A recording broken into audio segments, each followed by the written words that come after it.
TV broadcasting ਦੇਖ ਰਹੇ ਸਾਰੇ ਦਰਸ਼ਕਾਂ ਨੂੰ ਸਿਮਰਨ ਸੰਧੂ ਵੱਲੋਂ ਪਿਆਰ ਭਰੀ ਸਤਿ ਸ਼੍ਰੀ ਅਕਾਲ। ਅੰਤਰਰਾਸ਼ਟਰੀ ਖਬਰਾਂ ਦੇ ਅੱਜ ਦੇ ਇਸ ਬੁਲੇਟਿਨ ਵਿੱਚ ਤੁਹਾਡਾ ਸਵਾਗਤ ਹੈ।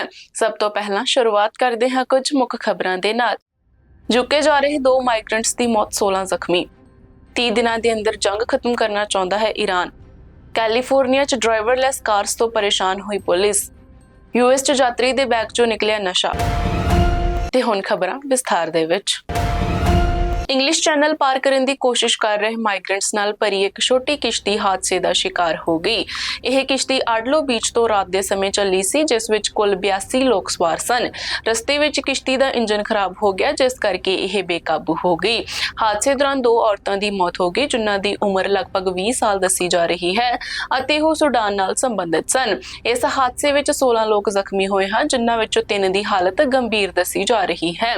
ਪਿਛਲੇ 1 ਮਹੀਨੇ ਵਿੱਚ ਇਹ ਤੀਜਾ ਵੱਡਾ ਹਾਦਸਾ ਹੈ ਜਦੋਂ ਮਾਈਗ੍ਰੈਂਟਸ ਨੇ ਯੂਨਾਈਟਿਡ ਕਿੰਗਡਮ ਜਾਣ ਦੀ ਕੋਸ਼ਿਸ਼ ਕੀਤੀ ਅਤੇ ਆਪਣੀ ਜਾਨ ਗਵਾ ਦਿੱਤੀ। ਹਾਲ ਹੀ ਵਿੱਚ ਯੂਕੇ ਅਤੇ ਫਰਾਂਸ ਵਿਚਕਾਰ ਇੱਕ ਨਵਾਂ ਸਮਝੌਤਾ ਵੀ ਹੋਇਆ ਹੈ, ਜਿਸ ਦਾ ਮਕਸਦ ਇਹਨਾਂ ਖਤਰਨਾਕ ਸਫ਼ਰਾਂ ਨੂੰ ਰੋਕਣਾ ਹੈ। ਰਿਪੋਰਟ ਮੁਤਾਬਿਕ ਇਸ ਸਾਲ ਹੁਣ ਤੱਕ 6000 ਤੋਂ ਵੱਧ ਮਾਈਗ੍ਰੈਂਟਸ ਚੈਨਲ ਪਾਰ ਕਰਕੇ ਯੂਕੇ ਪਹੁੰਚੇ ਹਨ। ਮਦਦਗਾਰ ਸੰਸਥਾ ਉਟੋਪੀਆ 56 ਦੇ ਅਨੁਸਾਰ ਪਿਛਲੇ 3 ਸਾਲਾਂ ਵਿੱਚ ਫਰਾਂਸ ਯੂਕੇ ਸਰਹੱਦ ਤੇ 172 ਤੋਂ ਵੱਧ ਲੋਕਾਂ ਦੀ ਮੌਤ ਹੋ ਚੁੱਕੀ ਹੈ, ਜਿਨ੍ਹਾਂ ਵਿੱਚ 123 ਸਮੁੰਦਰ ਵਿੱਚ ਡੁੱਬ ਕੇ ਮਰੇ ਹਨ। ਈਰਾਨ ਨੇ ਜੰਗ ਨੂੰ ਪੂਰੀ ਤਰ੍ਹਾਂ ਖਤਮ ਕਰਨ ਲਈ ਅਮਰੀਕਾ ਨੂੰ 14 ਪੰਨਿਆਂ ਵਾਲਾ ਨਵਾਂ ਪ੍ਰਸਤਾਵ ਭੇਜਿਆ ਹੈ, ਜਿਸ ਵਿੱਚ 30 ਦਿਨਾਂ ਦੇ ਅੰਦਰ ਦੋਵੇਂ ਦੇਸ਼ਾਂ ਵਿਚਾਲੇ ਮਸਲੇ ਹੱਲ ਕਰਨ ਅਤੇ ਜੰਗ ਨੂੰ ਪੂਰੀ ਤਰ੍ਹਾਂ ਖਤਮ ਕਰਨ ਦੀ ਗੱਲ ਕੀਤੀ ਗਈ ਹੈ।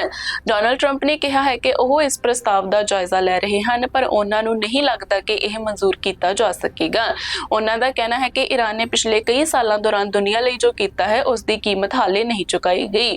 ਈਰਾਨ ਨੇ ਇਸ ਪ੍ਰਸਤਾਵ ਵਿੱਚ ਅਮਰੀਕਾ ਤੋਂ ਆਰਥਿਕ ਪਾਬੰਦੀਆਂ ਹਟਾਉਣ, ਸਮੁੰਦਰੀ ਨਾਕਾਬੰਦੀ ਖਤਮ ਕਰਨ, ਖੇਤਰ ਵਿੱਚੋਂ ਫੌਜਾਂ ਵਾਪਸ ਬੁਲਾਉਣ ਅਤੇ ਸਾਰੀਆਂ ਫੌਜੀ ਕਾਰਵਾਈਆਂ ਰੋਕਣ ਦੀ ਮੰਗ ਕੀਤੀ ਹੈ।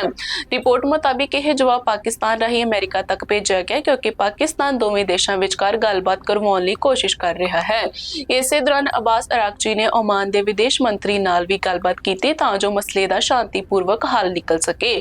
ਹੋਰ ਪਾਸੇ ਸਟ੍ਰੇਟ ਆਫ ਹਾਰਮਜ਼ ਨੂੰ ਲੈ ਕੇ ਵੀ ਤਣਾਅ ਵੱਧ ਰਿਹਾ ਹੈ। ਈਰਾਨ ਨੇ ਸਪਸ਼ਟ ਕੀਤਾ ਹੈ ਕਿ ਉਹ ਆਪਣੇ ਰੁਖ ਤੋਂ ਪਿੱਛੇ ਨਹੀਂ ਹਟੇਗਾ। ਈਰਾਨੀ ਅਧਿਕਾਰੀਆਂ ਦਾ ਕਹਿਣਾ ਹੈ ਕਿ ਅਮਰੀਕਾ ਜਾਂ ਇਜ਼ਰਾਈਲ ਨਾਲ ਨਾ ਜੁੜੀਆਂ ਜਹਾਜ਼ਾਂ ਨੂੰ ਫੀਸ ਦੇ ਕੇ ਲੰਘਣ ਦੀ ਆਗਿਆ ਹੋਵੇਗੀ।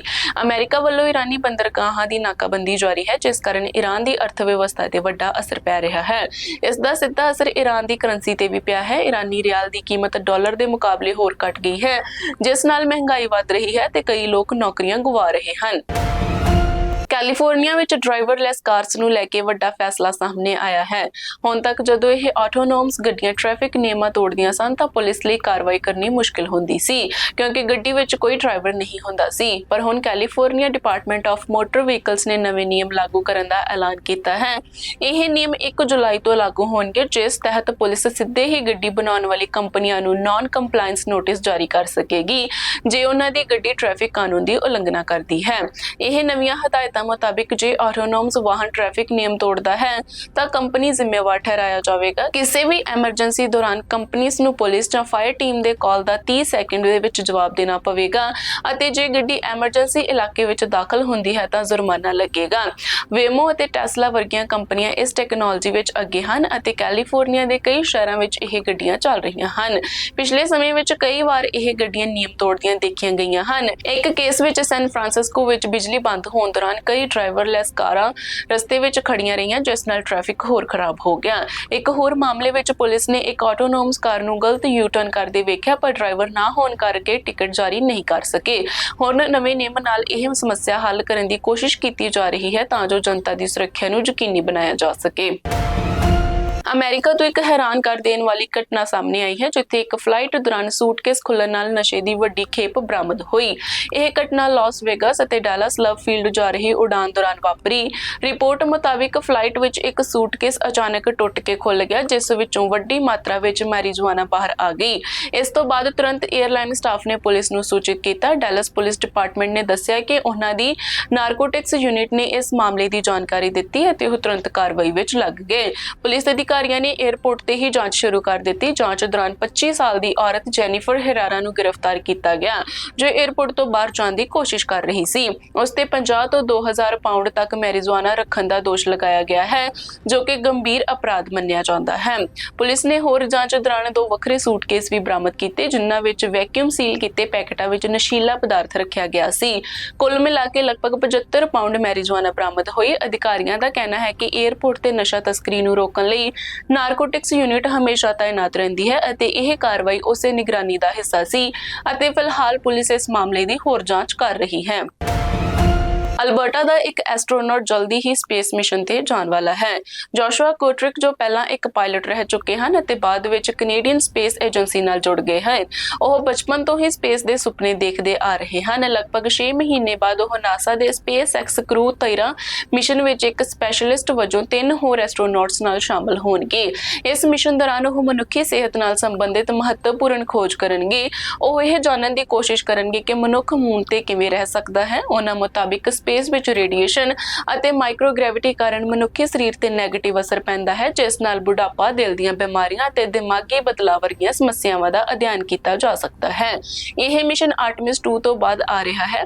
ਕੋਟਰਿਕ ਕਹਿੰਦੇ ਹਨ ਕਿ ਸਪੇਸ ਤੱਕ ਪਹੁੰਚਣਾ ਆਸਾਨ ਨਹੀਂ, ਇਸ ਲਈ ਮਿਹਨਤ, ਧੀਰਜ ਅਤੇ ਲਗਨ ਬਹੁਤ ਜ਼ਰੂਰੀ ਹੈ। ਇਸ ਮਿਸ਼ਨ ਵਿੱਚ ਉਹਨਾਂ ਦੇ ਨਾਲ ਜੈਸਿਕਾ ਵੈਟਕਿਨ, ਲੂਕ ਡਿਲੈਂਸ ਅਤੇ ਸਰਜੀ ਟੈਟਰੀਆਨਕੋਵ ਵੀ ਸ਼ਾਮਲ ਹੋਣਗੇ। ਕਿਊਬਾ ਤੋਂ ਆ ਰਹੀ ਇੱਕ ਰਿਪੋਰਟ ਦੇ ਅਨੁਸਾਰ ਦੇਸ਼ ਵਿੱਚ ਆਰਥਿਕ ਹਾਲਾਤ ਕਾਫੀ ਗੰਭੀਰ ਹੋ ਗਏ ਹਨ, ਜਿਸ ਨਾਲ ਲੋਕਾਂ ਦੀ ਰੋਜ਼ਾਨਾ ਜ਼ਿੰਦਗੀ ਬੁਰੀ ਤਰ੍ਹਾਂ ਪ੍ਰਭਾਵਿਤ ਹੋ ਰਹੀ ਹੈ। ਰਾਜਧਾਨੀ ਹਵਾਨਾ ਵਿੱਚ ਇੱਕ ਸਟੇਟ ਰਨ ਸਟੋਰ ਵਿੱਚ ਕੰਮ ਕਰਨ ਵਾਲੇ ਜੋਸ ਨੇ ਦੱਸਿਆ ਕਿ ਕਈ ਹਫ਼ਤਿਆਂ ਵਿੱਚ ਉਹਨਾਂ ਕੋਲ ਗਾਹਕ ਵੀ ਨਹੀਂ ਆ ਰਹੇ। ਜਿੱਥੇ ਪਹਿਲਾਂ ਸਟੋਰ ਭਰਿਆ ਰਹਿੰਦਾ ਸੀ, ਹੁਣ ਉੱਥੇ ਲਗਭਗ ਖਾਲੀ ਸ਼ੈਲਫ ਨਜ਼ਰ ਆਉਂਦੇ ਹਨ। ਰਿਪੋਰਟ ਮੁਤਾਬਿਕ ਕਿਊਬਾ ਦੀ ਅਰਥ ਵਿਵਸਥਾ ਡਿੱਗ ਰਹੀ ਹੈ ਅਤੇ ਬਹੁਤ ਸਾਰੀਆਂ ਜ਼ਰੂਰੀ ਚੀਜ਼ਾਂ ਹੁਣ ਸਿਰਫ ਅਮਰੀਕੀ ਡਾਲਰ ਵਿੱਚ ਹੀ ਮਿਲ ਰਹੀਆਂ ਹਨ। ਆਮ ਲੋਕਾਂ ਲਈ ਇਹ ਚੀਜ਼ਾਂ ਖਰੀਦਣਾ ਬਹੁਤ ਮੁਸ਼ਕਿਲ ਹੋ ਗਿਆ ਹੈ ਕਿਉਂਕਿ ਤਨਖਾਹਾਂ ਬਹੁਤ ਘੱਟ ਹਨ। ਸਥਾਨਕ ਨਿਵਾਸੀ ਐਨਾ ਨੇ ਦੱਸਿਆ ਕਿ ਉਸ ਨੂੰ ਸਿਰਫ ਕੁਝ ਚੀਜ਼ਾਂ ਹੀ ਮਿਲਦੀਆਂ ਹਨ ਅਤੇ ਬਾਕੀ ਜ਼ਰੂਰੀ ਸਮਾਨ ਖਰੀਦਣਾ ਉਸ ਲਈ ਲਗਭਗ ਅਸੰਭਵ ਹੈ। ਇੱਕ ਹੋਰ ਨਿਵਾਸੀ ਨੇ ਕਿਹਾ ਕਿ ਮਹਿੰਗਾਈ ਇੰਨੀ ਵੱਧ ਗਈ ਹੈ ਕਿ ਰੋਜ਼ਾਨਾ ਖਾਣ ਪੀਣ ਵੀ ਮੁਸ਼ਕਿਲ ਹੋ ਗਿਆ ਹੈ। ਉਹਨਾਂ ਨੇ ਦੱਸਿਆ ਕਿ ਪਹਿਲਾਂ ਜੋ ਰੋਟੀ ਸਸਤੀ ਅਤੇ ਵੱਧ ਮਾਤਰਾ ਵਿੱਚ ਮਿਲਦੀ ਸੀ, ਹੁਣ ਉਹ ਵੀ ਮਹਿੰਗੀ ਅਤੇ ਘੱਟ ਗੁਣਵੱਤਾ ਵਾਲੀ ਹੋ ਗਈ ਹੈ। ਅਰਥ ਸ਼ਾਸਤਰੀਆਂ ਦਾ ਕਹਿਣਾ ਹੈ ਕਿ ਕਿਊਬਾ ਦੀ ਸਰਕਾਰ ਵਿੱਤੀ ਸੰਕਟ ਨਾਲ ਜੂਝ ਰਹੀ ਹੈ ਅਤੇ ਖੁਰਾਕ, ਆਇਲ ਅਤੇ ਦਵਾਈਆਂ ਦੀ ਆਯਾਤ ਲਈ ਪੈਸੇ ਦੀ ਘਾਟ ਹੈ। ਇਸ ਕਾਰਨ ਕਈ ਜ਼ਰੂਰੀ ਚੀਜ਼ਾਂ ਸਮੇਂ-ਸਮੇਂ ਤੇ ਹੀ ਮਿਲ ਰਹੀਆਂ ਹਨ। ਕਈ ਲੋਕਾਂ ਦੀ ਜ਼ਿੰਦਗੀ ਵਿਦੇਸ਼ ਤੋਂ ਆਉਣ ਵਾਲੀ ਮਦਦ ਤੇ ਨਿਰਭਰ ਹੋ ਗਈ ਹੈ, ਪਰ ਸਭ ਕੋਲ ਇਹ ਸਹਾਇਤਾ ਵੀ ਨਹੀਂ ਹੈ।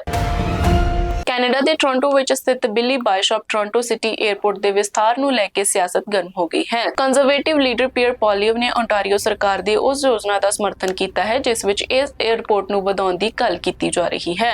ਉਹਨਾਂ ਦਾ ਕਹਿਣਾ ਹੈ ਕਿ ਇਹ ਕਦਮ ਅਰਥ ਵਿਵਸਥਾ, ਆਵਾਜਾਈ ਅਤੇ ਮੁਕਾਬਲੇ ਲਈ ਫਾਇਦੇਮੰਦ ਹੋਵੇਗਾ।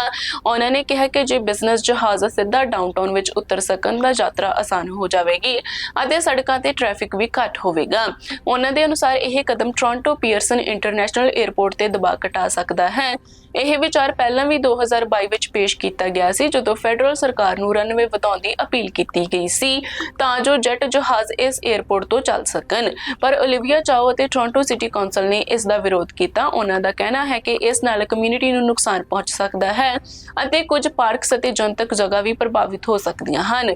ਓਨਟਾਰੀਓ ਸਰਕਾਰ ਨੇ ਇੱਕ ਬਿੱਲ ਪੇਸ਼ ਕੀਤਾ ਹੈ ਜਿਸ ਨਾਲ ਪ੍ਰੋਵਿੰਸ ਨੂੰ ਇਸ 에ਅਰਪੋਰਟ ਦੇ ਆਲੇ-ਦੁਆਲੇ ਦੀ ਜ਼ਮੀਨ ਵਧੇਰੇ ਕੰਟਰੋਲ ਮਿਲ ਸਕਦਾ ਹੈ, ਪਰ ਵਿਰੋਧੀ ਪੱਖ ਦੇ ਐਮਪੀਸ ਅਤੇ ਸਥਾਨਕ ਆਗੂਆਂ ਨੇ ਚਿੰਤਾ ਜਤਾਈ ਹੈ ਕਿ ਜੈਟ ਜਹਾਜ਼ ਨੂੰ ਇਜਾਜ਼ਤ ਮਿਲਦੀ ਹੈ ਤਾਂ ਸ਼ੋਰ, 에ਅਰ ਪੋਲਿਊਸ਼ਨ ਅਤੇ ਸੁਰੱਖਿਆ ਸੰਬੰਧੀ ਸਮੱਸਿਆਵਾਂ ਵੱਧ ਸਕਦੀਆਂ ਹਨ ਕਿਉਂਕਿ ਇਹ 에ਅਰਪੋਰਟ ਡਾਊਨਟਾਊਨ ਦੇ ਬਹੁਤ ਨੇੜੇ ਸਥਿਤ ਹੈ। ਵਿਨੀਪੈਗ ਤੋਂ ਇੱਕ ਗੰਭੀਰ ਘਟਨਾ ਸਾਹਮਣੇ ਆਈ ਹੈ ਜਿੱਥੇ ਇੱਕ 59 ਸਾਲਾ ਵਿਅਕਤੀ ਨੂੰ ਹਸਪਤਾਲ ਦੇ ਅੰਦਰ ਹੈਲਥ ਕੇਅਰ ਵਰਕਰਸ ਨਾਲ ਹਿੰਸਕ ਅਤੇ ਅਸ਼ਲੀਲ ਹਰਕਤਾਂ ਕਰਨ ਦੇ ਦੋਸ਼ 'ਚ ਗ੍ਰਿਫਤਾਰ ਕੀਤਾ ਗਿਆ ਹੈ। ਪੁਲਿਸ ਮੁਤਾਬਿਕ ਇਹ ਘਟਨਾ ਗ੍ਰੇਸ ਹਸਪੀਟਲ ਵਿੱਚ 30 ਅਪ੍ਰੈਲ ਤੋਂ 1 ਮਈ ਦੇ ਵਿਚਕਾਰ ਵਾਪਰੀ। ਪੁਲਿਸ ਰਿਪੋਰਟ ਅਨੁਸਾਰ ਉਸਨੇ 2 ਹੈਲਥ ਕੇਅਰ ਵਰਕਰਸ ਨਾਲ ਸੈਕਸ਼ੂਅਲ ਅਸੌਲਟ ਕੀਤਾ, ਜਿਸ ਵਿੱਚ ਇੱਕ ਔਰਤ ਦਾ ਕੱਪੜਾ ਵੀ ਫਾੜਿਆ ਗਿਆ।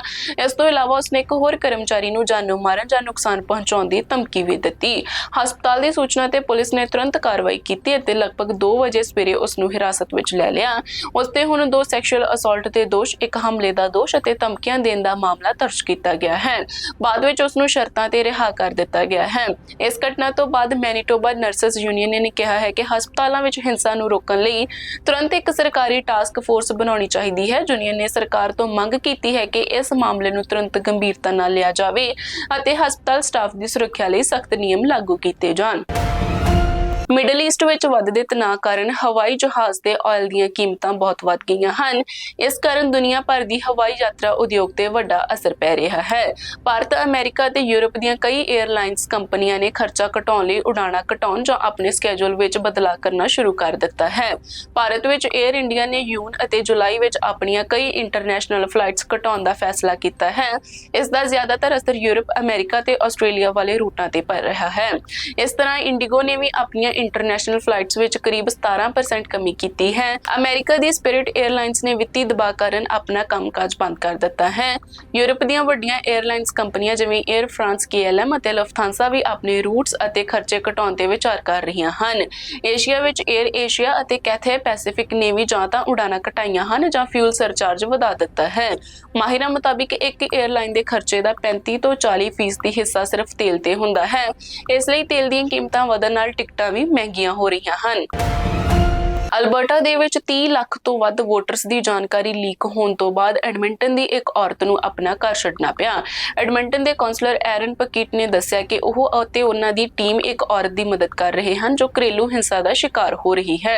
ਉਸ ਦਾ ਪਤਾ ਲੀਕ ਹੋ ਜਾਣ ਕਾਰਨ ਉਸ ਨੂੰ ਆਪਣੇ ਬੱਚਿਆਂ ਸਮੇਤ ਸੁਰੱਖਿਅਤ ਥਾਂ ਤੇ ਜਾਣਾ ਪਿਆ। ਇਹ ਮਾਮਲਾ ਉਸ ਸਮੇਂ ਸਾਹਮਣੇ ਆਇਆ ਜਦੋਂ ਇੱਕ ਅਲੱਗਵਾਦੀ ਗਰੁੱਪ ਦਾ ਸੈਂਟੂਰੀਅਨ ਪ੍ਰੋਜੈਕਟ ਨੇ ਅਲਬਰਟਾ ਦੇ ਲਗਭਗ 30 ਲੱਖ ਵੋਟਰਸ ਦੇ ਨਾਮ ਅਤੇ ਪਤੇ ਇੱਕ ਐਪ ਰਾਹੀਂ ਜਨਤਕ ਕਰ ਦਿੱਤੇ। ਇਸ ਘਟਨਾ ਦੀ ਜਾਂਚ ਇਲੈਕਸ਼ਨ ਅਲਬਰਟਾ ਕਰ ਰਹੀ ਹੈ। ਕੌਂਸਲਰ ਨੇ ਕਿਹਾ ਕਿ ਕਈ ਹੋਰ ਲੋਕ ਵੀ ਇਸ ਲੀਕ ਕਾਰਨ ਡਰ ਅਤੇ ਖਤਰੇ ਵਿੱਚ ਹਨ। ਉਹਨਾਂ ਨੇ ਕਿਹਾ ਕਿ ਇਹ ਬਹੁਤ ਹੀ ਗੰਭੀਰ ਮਾਮਲਾ ਹੈ ਅਤੇ ਲੋਕਾਂ ਦੀ ਸੁਰੱਖਿਆ ਪ੍ਰਭਾਵਿਤ ਹੋ ਰਹੀ ਹੈ। ਕੈਨੇਡਾ ਦੇ ਪ੍ਰਾਈਮ ਮਿਨਿਸਟਰ ਮਾਰਕ ਕਾਰਨੀ ਨੇ ਵੀ ਇਸ ਘਟਨਾ ਨੂੰ ਚਿੰਤਾਜਨਕ ਦੱਸਿਆ ਹੈ ਅਤੇ ਕਿਹਾ ਹੈ ਕਿ RCMP ਅਤੇ ਇਲੈਕਸ਼ਨ ਅਲਬਰਟਾ ਨੂੰ ਤੁਰੰਤ ਜਾਂਚ ਕਰਨੀ ਚਾਹੀਦੀ ਹੈ।